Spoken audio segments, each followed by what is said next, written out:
이호님이 저번 주에 말씀해주신 그 스코틀랜드식 계몽주의, 그다음에 이제 프랑스식 계몽주의에 대한 차이점과 그리고 보수주의의 시작점 이것들을 이제 잘 설명해 주셔가지고 저도 엄청 많이 배웠고 또 되게 유익하다라고 하는 이 댓글이 좀 몇 개 달려 있더라고요. 그래가지고 너무 생각보다 너무 재밌었습니다. 저는. 그래서 오늘은 이 연장선으로 이제 애덤 스미스의 이제 국부론이라든지 이제 미국에 어떻게 이제 스코틀랜드식 계몽주의가 넘어가서 소위 말하는 보수주의가 어떻게 이루어졌는지 이거에 대해서 한번 듣는 시간을 가졌으면 좋겠습니다. 간단하게 정리를 하자면 이제 여러 가지 개념 정리가 있습니다. 유럽에 이제 중세 사회가 오다가 이제 르네상스를 맞이하고 네. 리포메이션, 종교 개혁이라는 걸 합니다. 근데 여기서 제가 지난번에 강조했던 거는 뭐냐면은 르네상스나 종교 개혁에 비슷한 거로 생각을 하는데 오히려 반대되는 개념이다. 오히려 이제 기존의 뭐 캐톨릭을 중심으로 한 기독교 전통에 맞서서 나온 것이 르네상스라면은 오히려 리포메이션은 르네상스에 대한 반동으로 본래 것으로 돌아가는 운동이었다라는 걸 강조하고 싶고요.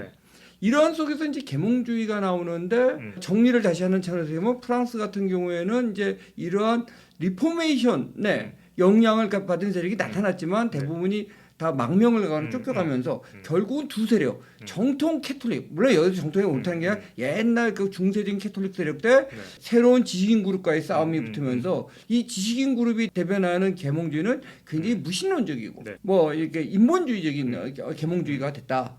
거기에 비해서 이제 스코틀랜드에서는 이제 블러드 메리라고 불리는 이제 캐톨릭 여왕의 탄압을 피해서 이제 유럽으로 도망쳐왔던 특히 이제 제네바 같은데 도망왔던 사람들이 켈빈주의를 배워갖고 들어와서 이제 프로스비테리안 교회 장로교회를 하면서 이제 거기서 어떤 지적인 개화를 했는데 이쪽이 가장 다른 거는 인간의 이성만을 강조한 것이 아니라 레벌레이션과 인간의 이성의 조화를 얘기했다라는 지점이거든요.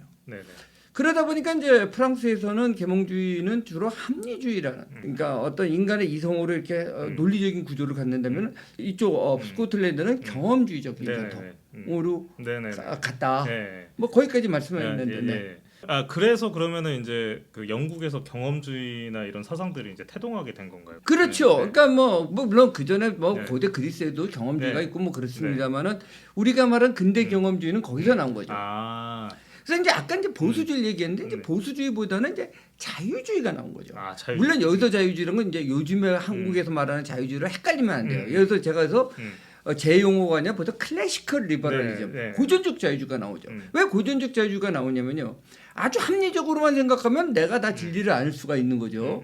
근데 실험에 의하면은 굉장히 아직까지 모른다는 회의주의적 사고도 나올 수 있어요. 근데 아예 진리가 없다는 생각하고는 다르지만 클래시컬 리버럴리즘들이 지난번에도 말씀드린 것 같은데 19세기 때 세 가지의 도전, 즉 다윈이즘, 막시즘, 그다음에 니체의 도전을 받으면서 이제 분화돼 나갑니다. 그렇죠. 특히 이제 사상적으로는 이 니체 사상이 좀 강력하게 작용을 해서 어떻게 보면 이제 포스트 모더니즘이 태동했다고는 저 배웠었는데. 이게 이제 막시즘과 니체 그다음에 이제 말씀하신 것처럼 다윈의 이 복합적인 사상들이 융합되면서 사실은 지금의 포스트 모던이 저는 태동했다고 생각이 들거든요. 그래서 그 포스트 모더니즘이 나타낸 결과들이 세상에 많은 것들을 무질서하게 만드는 경향이 있는 것 같아요. 제가 생각했을 때. 근데 그 전에 이 포스트 모던이 막 태동하기 전에 영국에서 이제 어떻게 이제 사상적으로 이게 정립이 됐는지 계몽주의 이후에 어떻게 됐는지 그게 좀 궁금합니다. 포스트 모더니즘을 이해하려면은 사실은 독일의 낭만주의 경향을 이해해야 됩니다. 그건 굉장히 좀 약간 다른 거고 지금은 영국 얘기를 하는 거지 않습니까?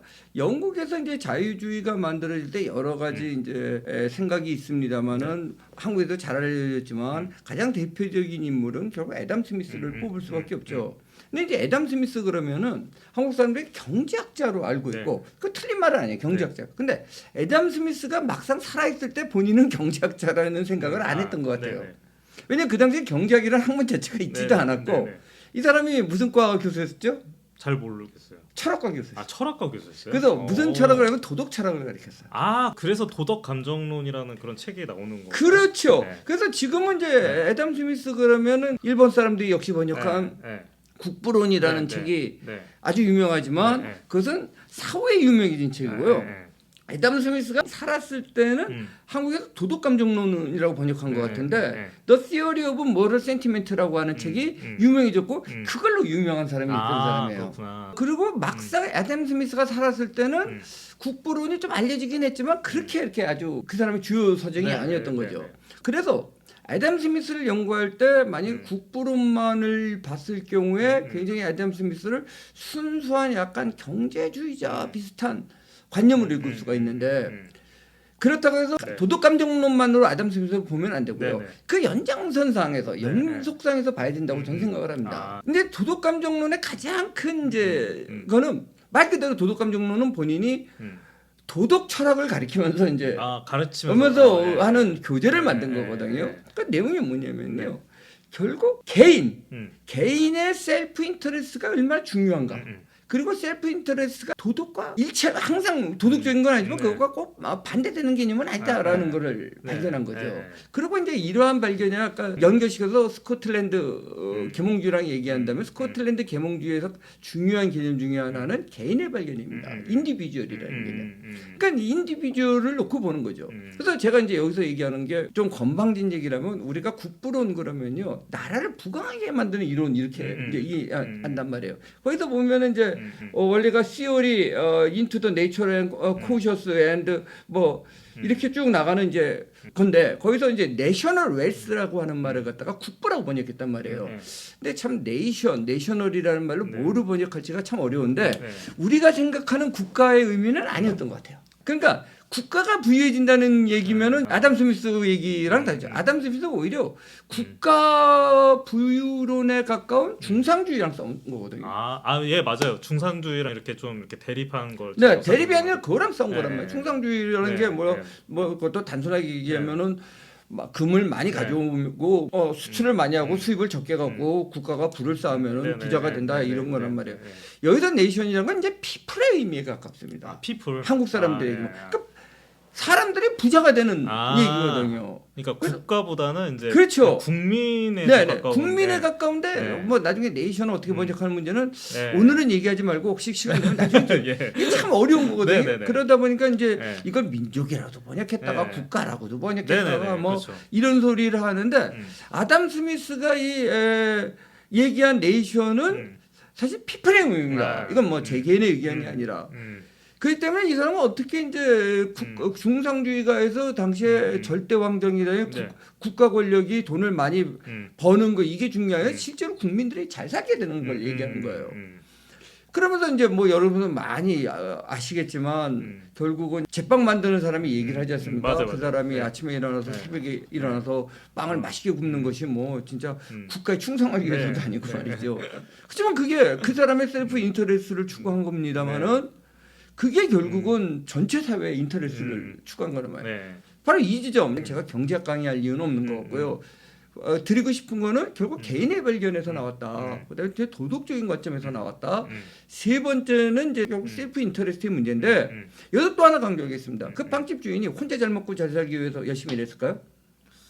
그렇진 않았을 거예요. 가족이라는 거예요. 그래서 요즘에 좀 극단적인 개인주의랄까 극단적인 리버테리언과 제가 이제 결을 조금 달리하는데 뭐 그분들은 제가 잘못 읽었다고 또 주장을 하시겠지만 아담 스미스의 국부론만을 읽지 말고 만약에 도덕감정론을 연결시켜서 읽는다면 아담 스미스가 어떤 셀프 인터레스트라는 거는 꼭 자기 개인 실존적인 개인만을 얘기하지는 않아요. 가족을 얘기해요.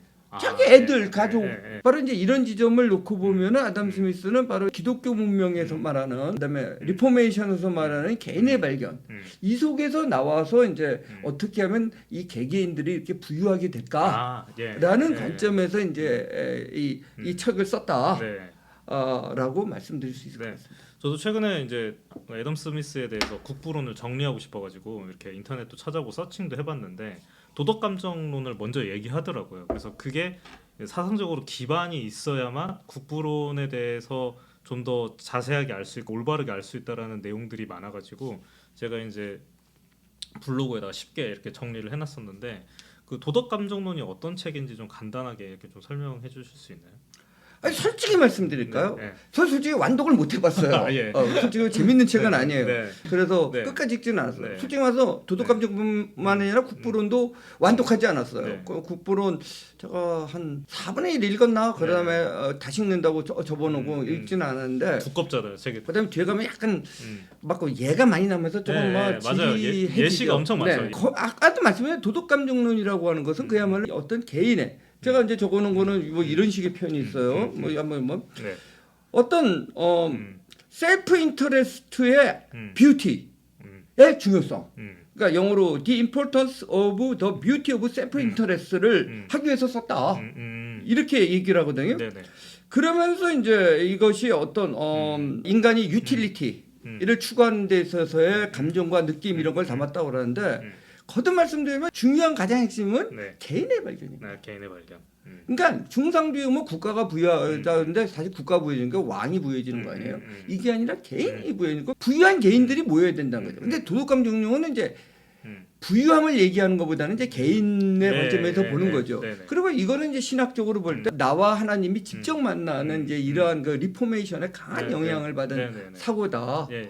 뭐 이런 얘기를 드릴 수 있어요. 네네네. 그렇죠. 저도 이제 이거를 정리하면서 배우게 된 건데 그 각자의 개개인이 자신의 일에 대해서 충실히 임하게 될 때 모두가 다 잘 살게 된다라고 하는 게 이제 골자잖아요. 그러니까 아까 말씀하신 제빵을 만든 사람은 빵을 열심히 잘 만들면 되고 또 빵을 사 먹는 사람들 중에 어떤 분들은 이제 교수님이 있을 수도 있고 어떤 분들도 메카닉이 있을 수도 있고 이런 사람들이 이제 그 빵을 먹음으로써 또 이제 소비를 하면서 자기의 이 건강과 생명을 유지할 수 있는 수단으로 또 사용하지만 이 이제 뭐 교수라든지 아니면 메카닉이라든지 이런 분들은 빵을 만드시는 분은 아니지만 또 각자의 또 전문 분야가 있기 때문에 각자 개개인이 잘하는 것들을 극대화하기 시작하다 보면 사실은 이제 이 국가가 부유해질 수 있다. 그다음에 모두가 잘 살 수 있는 그런 사회가 구성될 수 있다. 이런 게 이제 원래는 골자인데 제가 생각하기에는 좀 오해를 해서 각자의 너무 그 개인주의화되는 걸로 잘못 해석하는 경향이 좀 있는 것 같아요. 제가 이거를 다시 공부했을 때는 각자가 가지고 있는 개개인의 능력들이 합쳐지면 조화를 이루어서 국가의 번영이라든지 사회의 번영이 이루어질 수 있다라는 게 진짜 골자인데 이것 저도 이제 다시 좀 점검을 해보고 막 이랬었거든요. 그러니까 이제 요즘에 딱 개인주의라는 말이 굉장히 편협한 이기주의하고 비슷한 의미가 돼서 그런데요. 지금 말씀하신 게 100% 맞고요. 제가 이제 덧붙이고 싶은 거는 뭐냐면은요. 그 전에 이제 중세적인 사고라면 지금 아까 교수도 얘기했지만 중요한 사람이 누굽니까? 왕이나 아니면 기사나 귀족. 아니면 귀족이나 성직자란 말이에요. 그 제빵하는 사람은 굉장히 낮은 사람이란 말이에요. 근데 이게 낮지 않다라는 거예요. 물론 맞아요. 아담 스미스는 그 얘기를 안 합니다만은 나중에 가서 이제 콜링의 문제로 나오는 거거든요. 제빵하는 게 뭐가 나쁘냔 말이죠. 근데 열심히 하고 그다음에 돈 버는 게 뭐가 나쁘냐는 거예요. 예를 들어서 이런 게 거꾸로 증명된 게 아담 스미스 때는 아닙니다만은 이제 프랑스 혁명 보면은 빵값이 오르니까 빵값을 규제해 버린단 말이에요. 거꾸로 말이죠. 규제하면 빵값이 싸져요? 그렇지 않죠. 빵이 사라져 버립니다. 거꾸로. 그다음 빵을 안 만들죠. 그 원가도 안 만들고 왜 뭐 만들? 오히려 빵이 풍부하고 빵값도 싸지고 빵이 좋은 질이 하는 게 그 사람이 돈을 벌게 해주는. 그러니까 이게 생산을 많이 하면 그렇죠. 할수록, 그리고 그게 나쁜 일이 아니다. 그러니까 도덕감정론 같은 걸 보면요, 바로 콜링의 의미가 나와요.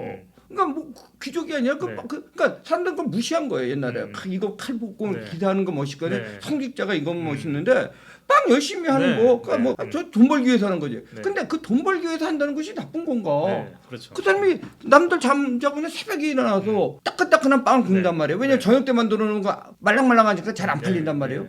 그게 나쁜 건가? 그거 자체도 그렇죠. 성스럽다 표현이고 홀리한 일일 수 있다. 개인이라는 게 정말 요 실존하는 육체적인 개인이 아니라 그 사람이 열심히 일하는 이유 중에 자기 혼자 잘 먹고 잘 살기도 있지만 뭐 국가까지는 생각을 안 하더라도 우선 자기 애들 와이프 먹여 살리려고 하는 거잖아요. 그거 얼마나 맞습니다. 좋은 일인가. 그리고 너네들도 혜택을 받는다. 딴 사람도. 그렇죠. 이제 빵을 만드는 사람이 맛있게 빵을 만들면은 그게 이제 식량이니까 그걸 또 먹고. 그러니까 맛있고 값싼 빵을 만들어야 되는 거죠. 그렇죠. 그러니까 이게 사람들이 그걸 좀 생각을 했으면 좋겠는 게 현대 사회에서 너무나 당연한 진리잖아요. 그게 근데 예전에는 그게 진리가 아니었던 거죠. 당연한 자명했던 사실이 아니었는데 지금 너무나 자명한 거잖아요. 내가 뭔가 한 가지만 잘하면은 사실 그 사회에서 밥벌이라고 하죠. 이렇게 먹고 살 수 있는 충분한 경제적 능력을 갖추게 되잖아요. 근데 지금 그런 생각들이 지금 세대에 살고 있는 분들은 그냥 저절로 생겨난 줄 알고 있단 말이에요. 근데 사실 과거에는 그러지 않았고 그것들을 이제 정립해 나가는 과정에서 사실 이런 것들이 이제 중요한 인류의 자산처럼 남아 있는 건데 말씀하신 것처럼 이제 콜링의 의미가 이제 강해지는 거죠. 그러니까 각자가 가지고 있는 이제 부르심의 소명 같은 거죠. 그러니까 달란트라고도 표현할 수 있는 거고 이제 각자 능력이 다 다른데 그 능력들을 한 개인이 극대화하기 시작하다 보면 사실은 이 사회를 더욱더 이롭게 만들 수 있다라고 하는 게 이제 애덤 스미스가 말했던 이야기라고 저는 생각하거든요. 그러면은 이게 이 도덕 감정론하고 이제 이 국부론을 저희가 이제 어떻게 보면 합쳐서 생각을 해봐야 되는데 이 국부론이라고 하는 거가 당시 영국에서 어떤 영향력을 미쳤는지 좀 궁금합니다. 이게. 그 이제 그 당시까지 지배적인 사고는 이제 중상주의 아닙니까? 네. 중상주의라는 게 뭐냐면 잠깐 돈을 많이 가지면 된다는 거 아니에요. 그러니까 예를 들어서 저 식민지에 가갖고 약탈이든지 뺏어 잠깐 금을 많이 가져오면 부자가 되는 거 아니에요? 그러니까 그다음 부국강병 논리들. 그러니까 왕이 돈이 있어야지 군대를 길른단 말이에요. 더군다나 군대라는 게 국민 개병제 군대가 아니라 대부분이 용병이었기 때문에 그래서 강한 군대를 만들어서 또 뺏어오고 그래서 내가 많이 가지면 된다는 거예요. 사람들이 볼 때 그거 같아요. 많이 안 쓰고 그냥 많이 모아놓으면 부자가 된다. 그게 일상적인 진리이기도 해요. 근데 그러한 사고 그다음에 제로섬 게임 사고를 했거든요. 그러니까 내가 맞아요. 여기서 많이 가져오면은 부자가 되고 네. 너는 가난해. 네. 근데 아담 스미스가 그걸 뛰어넘는 혁명적인 생각을 한 거예요. 두 가지. 아까도 했지만 이걸 국가 단위로 생각하던 거에서 개인 단위로 생각하기 시작한 거예요. 근데 두 번째는 뭐냐면 제로섬이 아닐 수가 있다는 거예요. 플러스 섬으로 갈 수가 있는 거예요. 그다음에 그러니까 예를 들어서 우리나라도 이제 중상주의적 경향이 한국 사람한테도 특히 강합니다. 이제 수출 주도 경제하면서 수출은 좋은 거고 수입은 나쁜 거다라는 생각을 갖는데 그 당시에 워낙 우리가 이제 못 살았으니까 기초 자금을 마련하기 위해서 그렇죠. 좋은 거는요 수입도 많고 수출도 많은 게 좋은 겁니다. 그렇죠. 너무 차이가 많이 나면 문제지만 제일 나쁜 게 뭐냐 수입도 안 하고 수출도 안 하고 사는 게 대부분 나쁩니다. 이제 이걸 깨는 거거든요. 그러니까 물론 너무 이제 이 격차가 남아서 무역 흑자 적자가 너무 심한 크지만 이게 뭐냐면 내가 필요한 거를 사오면 되는 거거든요. 그러니까 특히 이제 영국에서 이게 태동될 수 있는 건 이제 프랑스는 어쨌든 중상주의, 중농주의도 있습니다만은 영국은 이제 바다로 나가서 하는 거예요. 그러니까 상업을 중심으로. 그러니까 상업을 중심한 교육에 강조를 한 거죠. 이제 문제는 우리나라 특히 사람들한테 굉장히 강한 사고가 뭐냐면은 이제 아담 스미스 이전에 유럽도 마찬가지인데 상인을 약탈자로 보는 거예요. 양상인이라는 게 뭐냐면 사기치는 놈. 그러니까 50원에 사다가 100원에 사는 놈이라는 생각을 한단 말이에요. 이 새끼 일도 안 하고 중간에 50원 뛰어먹는 놈으로 생각한다. 근데 가만히 생각해 보십시오. 상인이 없으면 그 사회가 굴러갈까? 교환이 이루어질까? 그리고 가치가 뭘까? 그러니까 이제 아담 스미스도 그 중간에 있어요. 아담 스미스도 노동가치론을 얘기합니다. 그래서 아담 스미스의 노동가치론을 갖다가 쭉 끌고 나가는 게 이제 리카도를 거쳐서 막스로 가요. 근데 교환이라는 것이 예를 들어 이거예요. 노동가치 소리라는 게 뭡니까? 노동하는데 10시간 걸리고 뭐 이건 10시간의 가치가 있는 거고 요거는 5시간이면 5시간의 가치가 있는 건데 정말 그래요? 꼭? 예를 들어서요. 옛날에 대만 쪽에 갔는데 요즘 모르겠어요. 바나나를 사려고 했더니 시골에서 바나나를 안 팔더라고. 그래서 신기해서 했더니 바나나는 그 돼지 사료로 쓰는 거다라고 그래요. 그 옛날 얘기. 요즘 좀 달라졌다 그래요. 근데 거기서 바나나의 노동 가치하고 한국의 노동 가치 물론 이쪽이 더 쌀 수도 있어요. 뭐 생산력이 뭐죠. 근데 그걸 떠나서 단지 그 가치인가. 근데 젊은 세대는 기억 못 하겠지만 옛날 70년대 한국의 바나나 어마어마하게 비쌌거든요. 그건 포용 가치라는 게 다른 거예요. 근데 상인이 이거를 이쪽에서 가치가 낮은 거를 저쪽에 가서 가치가 높은 데다가 파는 걸 하는 게 상인이거든요. 이러면은 이제 교환이 이루어지면 여기서 생산도 늘어나고 이쪽에서도 가치도 상회하는 거거든요. 이런 식의 개념이 없었어요. 특히 조선 시대를 보면요. 사농 공 상입니다. 상인은 아주 약탈자. 근데 오히려 공업이 발전하기 위해서도 이 상업이 이 매개를 해줘야 된다. 이러한 사고가 아주 혁명적으로 그다음 논리적으로 들어간 것이 아담 스미스의 국부론이고 그렇기 때문에 이때부터 이제 나중에 이런 바탕으로 해서 이게 산업혁명과 맞물리면서 영국이 부강할 수 있는 이념적 근거가 된 거죠. 근데 한국에서는 지금도요. 뭔가 상인 그러면은 뭐 돈 버는 놈들 그러면서 내면적으로 경멸하는 묘한 문화가 있어. 근데 재밌는 건요. 경멸을 하는 듯하면서도 굉장히 부러워요. 네. 이게 그 양반 문화가 아직 남아 있는 것 같기도 해요. 욕으로 그렇게도 하잖아요. 쌍놈이라고 이렇게 얘기도 할 정도로. 근데 저도 지금 말씀하신 거를 생각을 해보면 교환 가치. 그러니까 여기서는 별 그 가치가 없는 물건이 다른 곳에서는 가치가 있을 수 있잖아요. 그러면서 말씀하신 것처럼 여기서는 100원이지만 여기서는 1000원이 될 수 있는 그런 매개체 역할을 해주는 게 이제 상이죠. 아, 갑자기 생각나는 네. 게 있습니다. 골뱅이, 즉 스코틀랜드인가 생각나요. 네. 우리나라 골뱅이 옛날 굉장히 쌌다가 네. 굉장히 높아졌다가 네, 네. 요즘 다시 그래도 네. 가격이 리저너블하게 된 네. 게 스코틀랜드에서 대량으로 수입해온 거 아십니까? 아, 그게 이제 싸게 수입할 수 있으니까. 아니, 그러니까 맨 처음에 한국 사람들이 보니까 골뱅이가 스코틀랜드 바다에 있는 거예요. 이거 달라고 그랬더니 스코틀랜드 사람들이 어부들이 자식도 이상한 거 먹는단 말이지.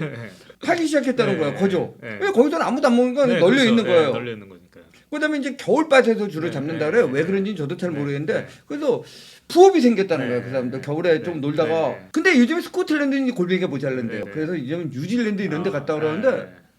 거기서는 뭐 별로 가치가 없는 것이 한국에서 네. 가치가 네, 없으면 그렇죠. 이 사람들도 부해주고 그러면 네. 이게 약탈 관계입니까? 그렇지 않죠. 스코틀랜드 사람도 좋은 거고 네. 우리나라도 좋은 한국도 거고. 싸게 네, 골뱅이를 네, 먹고 네, 좋은 네, 거거든요. 네. 물론 이제 국산이 더 뭐 네. 질이 좋니 이건 네. 또 기호의 문제고. 네, 네. 그래서 이제 이런 문제들 한국 사람들이 이런 게 있어요. 특히 이제 막시즘 영향을 받아서 상품이 됐다는 거를 굉장히 경멸하는 문화가 있어요.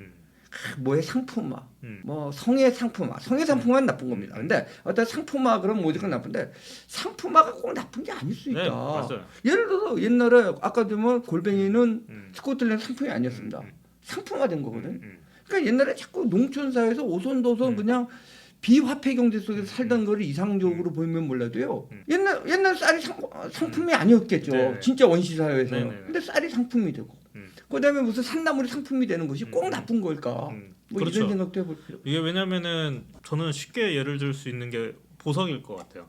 이게 처음에 보석을 가공하기 전에는 그냥 돌덩이잖아요. 좀 아름다운 돌덩이인데 이거를 이제 이쁘게 어떻게 가공하는가에 따라서 이게 천차만별로 모습이 달라질 수 있잖아요. 그러면서 가치가 엄청 높아지고 이제 보석 그 가공하시는 분들이 그래서 기술자로 또 인정도 받고 가치를 창출함으로써 이게 사람들이 좀 더 아름다운 모습을 볼 수 있는 거잖아요. 그러니까 말씀하신 것처럼 상품화라고 하는 것이 사실은 가치를 더 높이는 일이라고 볼 수 있고 또 가치를 더욱더 좀 더 멋있게 드러내는 일일 수 있는 건데 이거를 마치 그냥 이렇게 자본 그 교환 가치로만 생각을 하게 되면 어떤 대상에 대해서 좀 폄하하게 되는 그런 일들이 일어나지 않나. 그러니까 이게 조금 표현하기가 어려운 얘기고 네, 맞아요. 그런데요. 어려운 얘기지만.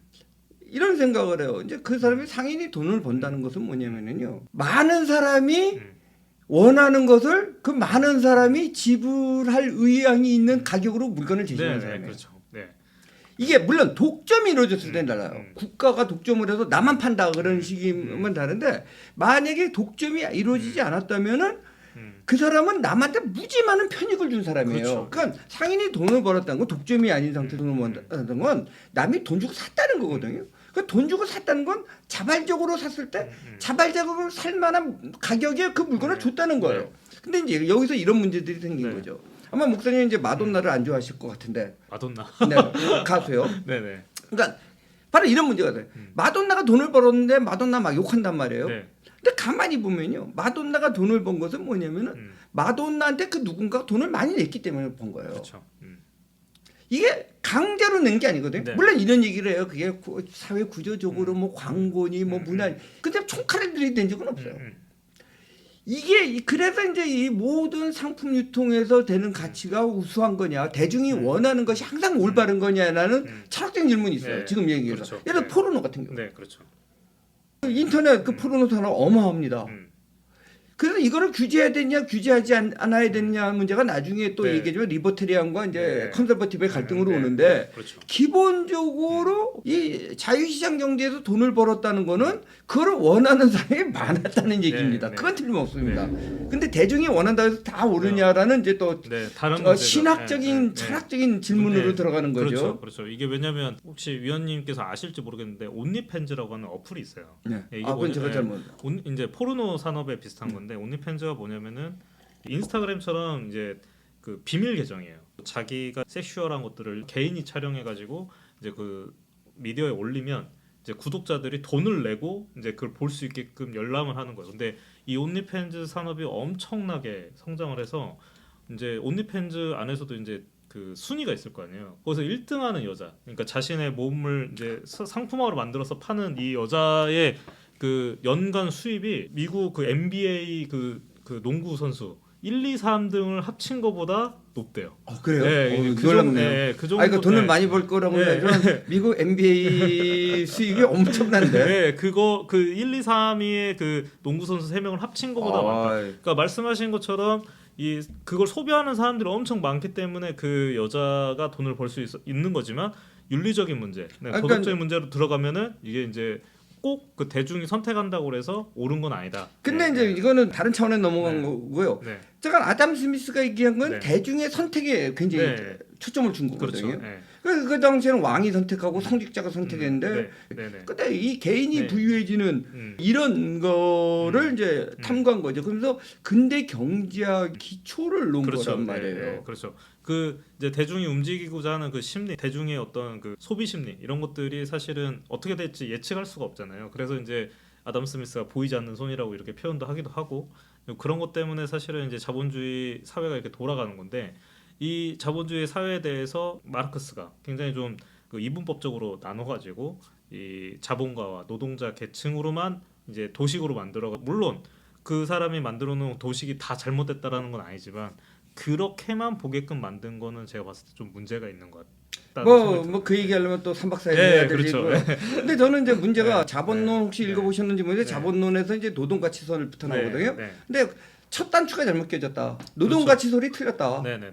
그러니까 가치라는 것이 굉장히 주관적일 수 있다. 네. 그렇죠. 그러니까 예를 들어서 그래요. 인간이 원하는 가치를 당인과 국가가 주겠다는데 내가 원하는 가치를 네가 어떻게 하느냐라는 문제가 네, 돼요. 그렇죠. 사실 네, 이제 네. 그래서 굉장히 이제 어려운 얘기가 됩니다. 예를 들어서 이제 이런 얘기가 된단 말이에요.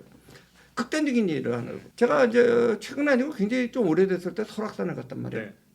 설악산을 갔는데 요즘도 그의 이름은 달라진 형태의 쭈쭈바라는 거 기억하시죠? 네. 쭈쭈가 있단 말이에요. 그때 기억이 얼마인지는 모르는데 쭈쭈바를 그때 요즘은 얼마예요? 요즘 그래도 한 1,000원 정도. 1,000원 정도 하죠. 예를 들어서 몰라. 네. 정확한 기억은 안 나는데 그 당시에 예를 들어 1,000원이었으면 그걸 갖다가 5,000원에 팔고 있는 거야. 예를 들면 내가 정확한 숫자는 기억이 안 나요. 그러니까 사람들이 그걸 최정상에서 막 욕을 해요. 도둑놈이라고. 근데 저는 좀 다르게 생각하는 게 있어요. 만약에 그 쭈쭈바를 어떤 개인이나 집단한테 독점권을 줘서 네. 걔만 팔게를 했다면 도둑놈입니다. 그래서 국가 독점은 굉장히 네. 나쁜 놈이에요. 네. 근데 만약에 네. 그게 아니라 자유롭게 내버려뒀다면은 네. 5,000원에 팔던 3,000원에 팔던 그게 무슨 상관입니까? 그다음에 완전히 네. 진짜 생계에 관련되는 직결적인 필수품이 몰랐는데 5,000원 기분 나면 안 사 먹으면 되는 거예요. 근데 왜 거기 5,000원이냐면 그걸 보니까 완전히 그 길도 없는 거를 등에다가 짊어지고 올라가서 팔더라고요. 네, 그렇죠. 그러니까 그러면 지가 들고 올라가든지 바로 그 문제거든요. 네, 네. 그러면 어떻게 보면 5,000원 주고 사 먹은 사람은 뭐냐면은 좋으니까 사 먹은 거예요. 예를 들어 그 사람은 그 순간에 자신의 효용이 5,000원을 줄 가치가 있으니까 사 먹은 거거든요. 누가 총칼 들이댄 적 없어요. 그렇죠. 그게 이제 시장 경제거든요. 네, 그렇죠. 근데 어떻게 보면은 그 쭈쭈바를 5,000원에 판 사람은 도둑놈이 아니라 5,000원에라도 사 먹을 사람한테 봉사를 한 겁니다. 그렇죠. 그러니까 이 사람은 5,000원보다도 그 쭈쭈바가 더 가치가 있는 거고 네. 쭈쭈바를 파는 사람은 쭈쭈바보다 5,000원의 가치가 있으니까 교환이 이루어진 거거든요. 네. 그래서 그 교환은 동등 교환이라는 의미도 있지만 어떻게 보면 서로가 자기가 더 원하는 걸 가져가는 교환인 거거든요. 근데 이제 우리는 그렇게 하면 저거 규제해야 된다 이런 식으로만 하는데 만약에 그걸 갖다가 1,000원으로 규제했다. 그럼 짊어지고 올라갈까? 그렇죠. 네. 짊어지고 거기까지 올라가서 1,000원에 팔까? 그리고요. 만약에 또 많이 사잖아요. 그리고 자유롭게 나오잖아. 그럼 누가 올라가서 난 4,000원 그러고 부르는 인간이 나올 거예요. 그게 그렇죠. 시장 경제라는 그렇죠. 거죠. 이게 그러니까 정부가 규제를 최소화해야 된다라는 게 말씀하신 것처럼 독점하는 거를 규제해야죠. 그렇죠. 독점은 막아야 된다. 예를 들어서 네. 조폭이 맞아요. 여기서 나 쭈쭈바 파는 놈들 나 다 죽여버려. 그래서 그다음에 이건 10,000원이야. 네. 이건 국가 공권력으로 네. 가서 수갑 채워야죠. 그렇죠. 그러니까 규제가 없어야 된다라는 건 아니지만 최소화해야 된다라는 말에 대해서 사람들이 오해하지 않았으면 좋겠는 게 사람들이 최소화해야 한다라는 말을 들으면은 뭐 국가가 개입을 아예 안 해야 된다라는 생각을 가지고 있는데 그게 아니라 말씀하신 것처럼 그런 물리적인 어떤 그 폭력을 해서 자기가 독점을 한다든지 권력을 쥐려고 하는 거 이런 거는 규제해야죠. 하지만 이렇게 자유롭게 그 상품을 팔고자 하는 의지 이런 것까지 정부가 너무 이렇게 심하게 규제를 하면 말씀하신 것처럼 꼭 1,000원에만 팔아야 된다. 그럼 거기 가서 이제 팔 사람도 없을 것이고 또 이제 이걸 가지고 교환 가치를 창의적으로 생각하려고 하는 일도 없어질 거고 그러다 보면은 시장 경제가 굳어질 거란 말이에요. 근데 사람들이 이걸 생각을 못 하는 것 같아요. 그래가지고 우리나라 같은 경우는 아직도 민노총이나 이런 그 노동 강성 집단들이 있기 때문에 너무 심한 규제를 정부한테 요구해서 이런 것들이 이제 기업이나 이런 거에 적용돼야 된다. 그래서 최근에 이제 논란이 됐던 게 주 52시간 이 시간제 때문에 굉장히 많은 논의가 있었잖아요.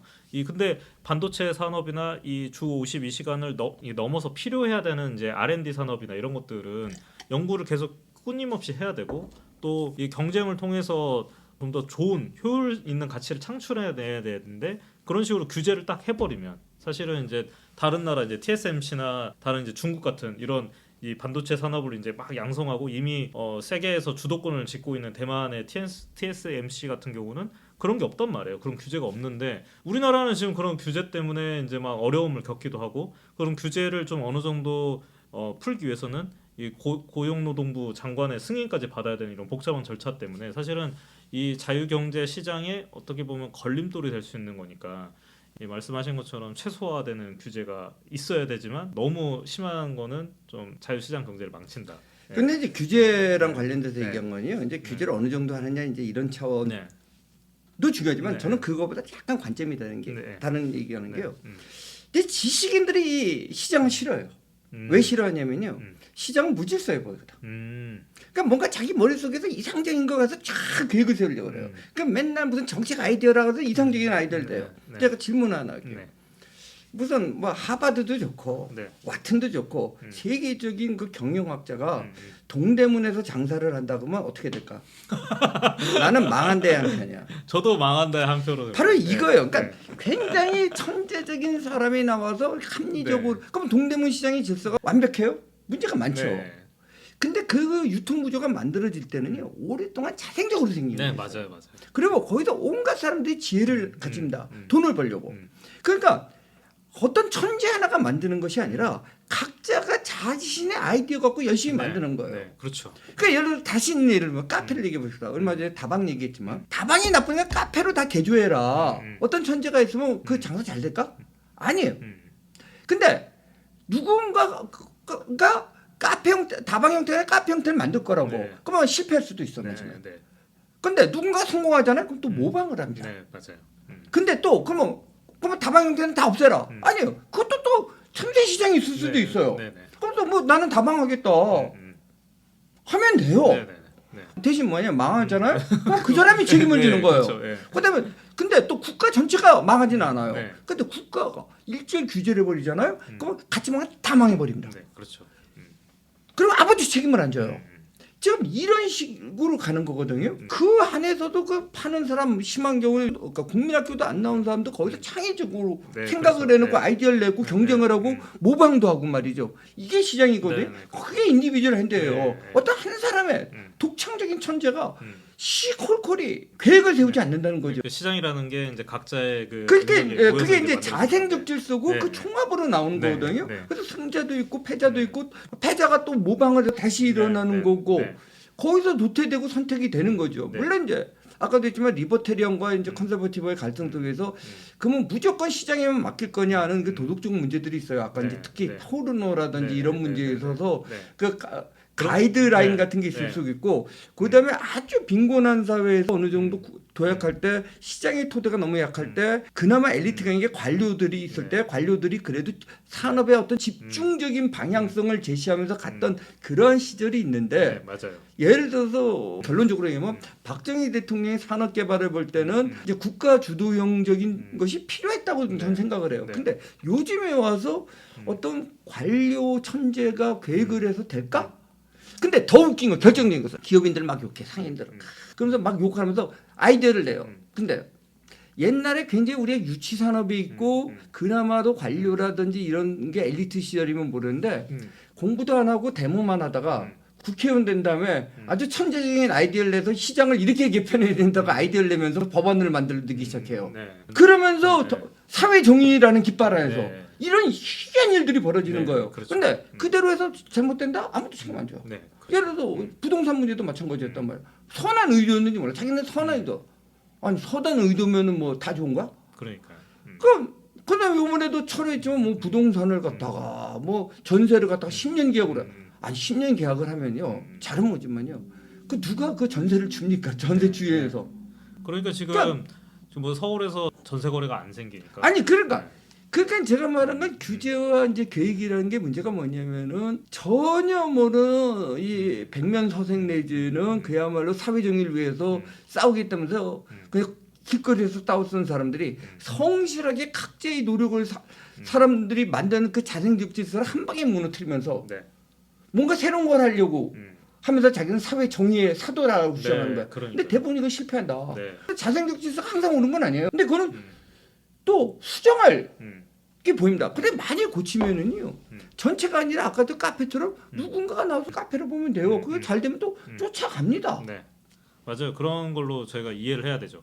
그러니까 이제 말씀하신 것처럼 오늘 제가 기사를 하나 또 읽었는데 그 이제 실업급여 관련된 거였어요. 저는 이 실업급여 제도가 저희 특히 대한민국의 실업급여 제도가 청년들을 많이 망쳐놓고 있다라고 저는 생각해요. 왜냐하면 제가 청년 사역을 해봤기 때문에 이 제가 알기로 프랑스의 실업 그 급여 제도는 제가 알기로 3번만 주거든요.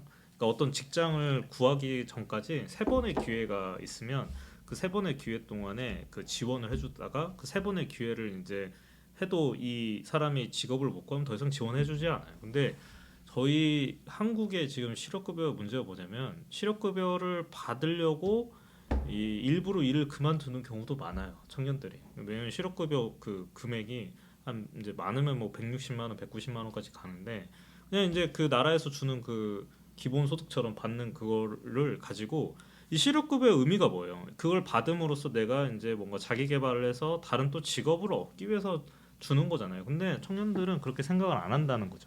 그걸 가지고 공짜 돈이라고 생각해요. 그래서 제가 청년 사역했을 때 실업급여 받았던 애들을 보면 어떻게 하냐면 자기 개발을 하기 위해서 그 돈을 쓰는 게 아니라 공짜로 생긴 돈이라고 생각해서 막 써버립니다. 그래가지고 뭐 호캉스를 간다든지 아니면 해외여행을 간다든지 국가의 세금을 가지고 국가의 어떤 그 이익을 도모하는 것이 아니라 이걸 통해서 자신의 이익을 도모하면서 외화로 돈이 빠져나가기도 하고 이 돈이 제대로 운영되지 않아요. 그래서 저는 말씀하신 것처럼 이 국가가 어느 정도 말씀하신 것처럼 시장 그 자유 원리에만 이렇게 만약에 맡겨버리면 도태되는 사람들이 있을 수 있잖아요.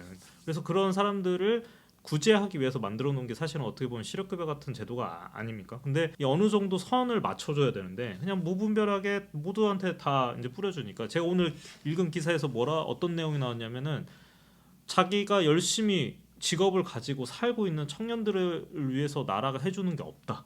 그냥 놀고 먹고 어떤 그 자기 개발을 하지 않는 이런 게으른 사람들한테만 그렇게 무료로 돈을 주지 열심히 내가 뭔가 자기 개발을 해서 이제 돈을 벌고 경제적 능력을 부강하려고 하는 이 청년들을 위해서는 국가가 지원해 주는 게 아무것도 없다. 그래서 내가 왜 일을 해야 되냐. 정말 짜증이 난다. 이런 기사를 봤거든요. 그러니까 이게 좋은 의미로서 좋은 선한 의도를 가지고 시작된 거지만 결과적으로 봤을 때 이게 과연 국익에 도움이 되고 또 사회에 도움이 되는지에 대해서는 말씀하신 것처럼 수정이 필요하고 또 이제 제도 개선이 필요하지 않나라는 저는 생각이 좀 들거든요. 뭐 이런 말 있죠. 제가 정확하게 번역 못하겠는데 지옥으로 가는 길은 항상 선한 의도로 포장돼 있다. 이런 말이 있습니다. 네. 두서없이 나오는 얘기니까 생각나는 건요. 네. 제가 이제 경제학자도 아니고 네. 그쪽 이제 전문가도 아니기 때문에 극히 상식적인 얘기에서만 하는 거고요. 네. 단 하나 얘기를 드릴게요. 박정희 대통령의 새마을운동, 북한에서의 그 천리마 운동하고의 비교가 바로 그 지점에 있습니다. 그냥 어떻게 보면 얼핏 보면 좀 비슷한 점도 있거든요. 네. 가장 큰 차이가 뭔지 아십니까? 보상 체계예요. 아 보상 체계. 그러니까 예를 들어서요. 맨 처음에 새마을운동을 할 때 뭐냐면은 마을 단위로 시멘트를 지원해 줍니다. 시멘트를 지원해 주는데 그 다음에 시멘트를 지원을 어떻게 하냐면요.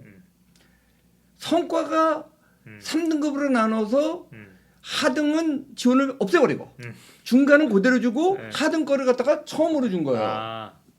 그럼 반발한 거 어떻게? 잘 못한 데를 지원해 줘야 되는데 잘하는 쪽을 지원해 준 겁니다. 근데 그때 어떤 생각이냐면 목사님 앞에서 이런 말하기 뭐하지만 그 탤런트에서 뭐 네, 밑에 거를 맞아요. 뺏어다가 위에다 준 거. 네, 맞아요. 그거거든요. 그것도 박정희 나쁜 놈이다 말이지. 어떻게 가난한 사람을 지원해야 되는데 네. 가난한 사람은 지원을 안 하고 네. 잘 되는 데 지원을 하냐 그러는데 네. 바로 그겁니다. 새마을운동의 핵심은 협동 자주입니다. 스스로 돕는 자, 네. 스스로 일어날 의욕이 있는 거거든요. 그러니까 나눠줬는데 만약에 가난한 사람을 나눠주잖아요. 그럼 어떤 경쟁을 하는지 아십니까? 서로 가난하게 있게 임하는 거예요. 그러죠. 네. 그러니까 그래야지 지원을 네, 받아. 네. 그게 아니라 지원을 해줬더니 그거 뭔가를 의욕을 보이면서 하는 사람. 그 가난한데 그럼 지원 할 필요가 없다는 거예요. 그냥 내버려둬. 그랬더니 나중에 이쪽에서 우리도 다시 한번 지원해주면 하겠다라는 데는 몇 군데 또 예외적으로 네, 하고 네. 고담 성과를 보고. 그래서 아주 재밌게도 음. 자조 정신을 강조하면서 일어났다는 거예요. 그렇죠. 그런데 북한은 같이 나눠줬습니다. 같이 나눠주니까 앞에서 이렇게 뭐 공산당에서 사상교육시키고 그럴 때는 천사푸기 하다가 네, 네. 조금만 안 하면 안 하는 그러니까 거죠. 그렇죠. 이게 사람의 본성을 잘 이해를 해야 되는데 말씀하신 것처럼 가난한 사람들한테 지원을 해주려고 하면 다들 더 가난해지려고 한다라는 이 표현이 저는 굉장히 마음에 드는데 왜냐하면 지금 청년들 중에 그 히키코모리라고 하죠. 그냥 집안에만 있어가지고 정부 지원금을 타는 이 친구들이 있는데 이 친구들의 텐션이 뭐냐면은 말씀하신 것처럼 아무것도 하지 않는 거예요. 그러니까 기초수급자가 되기 위해서 아무것도 하지 않아요. 그럼 기초수급자로 받는 돈이 있죠. 말씀하신 것처럼 뭐 청년 지원금이 있죠. 그다음에 뭐 청년들 뭐 월세 지원 이런 거 다 받아가지고 월급처럼 국가 돈을 월급처럼 한 180만 원에서 200만 원 정도로 받아서 생활하는 청년들이 있어요. 이 청년들의 삶이 뭐냐? 그냥 집안에만 처박혀서 그냥 컴퓨터 게임 하고 말씀하신 것처럼 포르노 소비하고 그냥 배달 음식 시켜서 먹고 그냥 집안에만 있다 사는 거예요. 아무것도 하지 않아. 그러니까 가난한 사람들한테 그렇게 지원을 해주려고 하면 더욱더 가난해지려고 하는 사람들의 그 심리. 근데 말씀하신 것처럼 이게 뭔가 열심히 하려고 가치 창출을 하려고 하는 사람들한테 지원을 해주면 그거를 위해서 더 열심히 하려고 하지 않겠습니까? 그래서 선한 경쟁이 일어날 수 있는 거고 그다음에 그 달란트 비유에서 말씀하신 것처럼 그냥 그 주인이 물려준 그 작은 그 한 달란트를 그냥 땅 속에다 묻어 놓잖아요.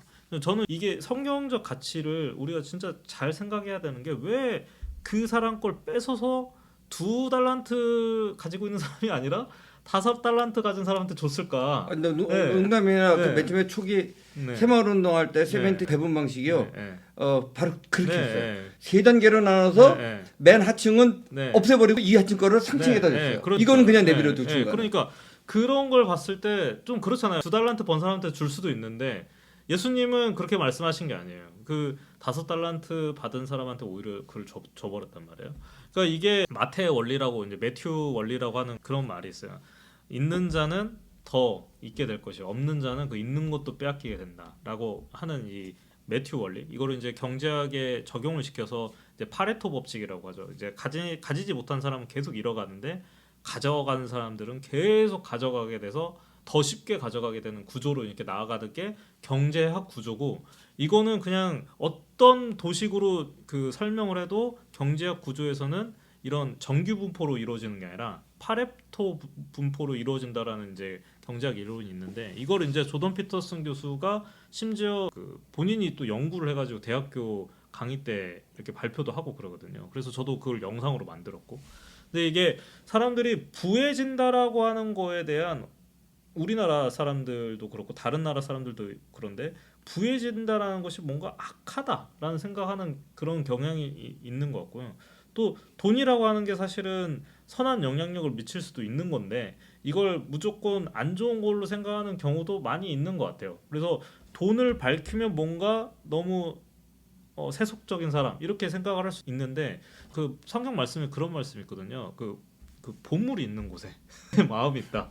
경제 가치라고 하는 것은 사실 사람들의 모든 관심이 다 쏠리는 거거든요. 그래서 그것이 무조건 나쁜 것이 아니라 그 경제적인 어떤 가치가 쏠리는 데는 이유가 있는 것이고 그게 좋은 가치가 있기 때문에 사람들이 그걸 선호하는 거란 말이에요.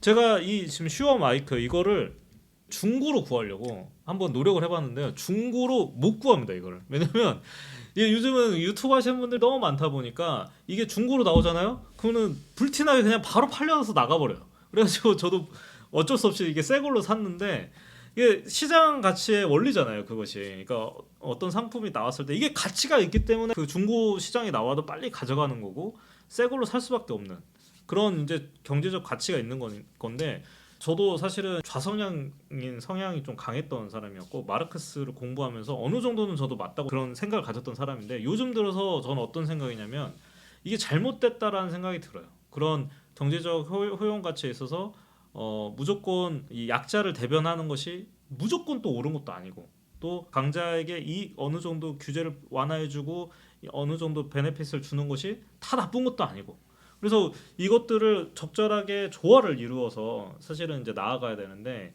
이제 그런 부분에 대한 전반적인 이해가 많이 부족했다라고 저도 생각이 들거든요. 그래서 저도 이제 이런 애덤 스미스의 국부론이라든지 그다음에 그 미국의 파운딩 파더들이 만들어 놓은 이 정치 구조라든지 이런 거에 대해서 다시 공부하기 시작했는데 이 애덤 스미스의 이 국부론이 이 영국에서도 이제 엄청 영향력을 미쳐서 말씀하신 것처럼 이제 산업혁명에 이제 어떻게 보면은 큰 주역이 된 건데 이게 미국으로 넘어와서는 어떤 일들이 일어나나요?